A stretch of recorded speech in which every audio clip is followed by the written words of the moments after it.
Okay, hello guys. Today we're gonna install the PLX wideband in preparation for the engine to go in. Also got a intercooler. I'm gonna try to test fit with the piping. The car right now is just pulled in and the bumper taken off. So this is my current setup. Got a GSR in here with I think it's a Gen 1, probably Skunk 2. Pretty sure a no-name header, I'm not really positive, but B16 trans. And then what will be going in for the turbo will be this 81 millimeter rods and pistons, Aries pistons with Eagle rods, LS stroke, and then also have a LSD transmission to go into it. Right now the parts kind of stacking up, not too much. So I'll check back in here in like a couple minutes. Once I get something going here, I'll take a video of it to clarify like what we have done in the car with the wideband and the mounting of the intercooler. Alright, so I was able to get the cold side, I see it, cold side mounted here. It's looking pretty good actually. So the intercooler probably be somewhere right there, maybe a little bit higher. I'm probably going to have to notch the bumper support.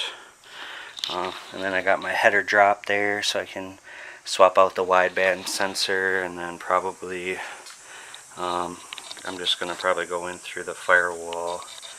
It's really hard to see. Yeah, probably go in through the firewall right there through where the factory harness goes, and then the ground they said to the thermostat ground right there. So that's where I'll be putting the ground for the PLX sensor.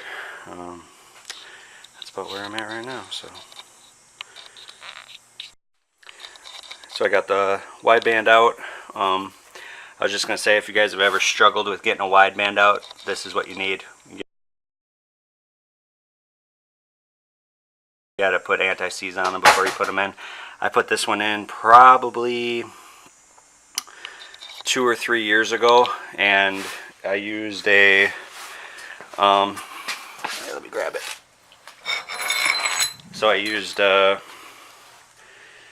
that will focus. Oh, I guess it won't. So I used an O2 sensor socket on a 1/2 inch breaker bar, and it came right out. And you can even still see some, yeah, that's not focusing for jack, but I don't know what's going on there. But yeah, anyways, you can see some of the anti-seize still on it. So this is a must when you put literally anything on that gets really tight. But yeah, so this is the new sensor from PLX, and it's got its PLX has their own harness that goes into this little red box here. So I got to get this through the firewall, and then get it wired up in the car. I'm gonna wire both the wideband and narrowband, so that I'm gonna have to take emissions on my car one last time to get a collector or hobbyist plate in Wisconsin. So I'm gonna have to have that reading for the narrowband. So I'll wire up the output wires from this to the computer, and then be able to still use the jumper harness for the Honda once I get the emissions passed. I was going to try to put maybe the Honda in the car and get it, it's in the box here, but get the Honda in the car and try to run it on like a base map and just see kind of what the air fuel looks like after I make sure that the wideband's working. But yeah, so keeping on. Alright, so I was able to get the battery box out, and I'm going to feed it right there through where the main engine harness goes through for the PLX wire. So there's the battery box on the ground, but man, this thing's not focusing for jack. But anyways, there it is, battery box. So yeah, so I'm gonna take this gray PLX wire. This will feed through to the red box, like I said earlier. So this will go through the harness there, or into the firewall there, through that same opening that the engine harness does. Alright, so I got my gauge mounted in there. It's a 2-pod, so my second pod will be for boost. And then I got my wires just sitting down there right now to the PLX controller. I'm gonna find a 12-volt switched power, and then per the directions on the PLX, the number 3 is the narrow band that will go to D7 on the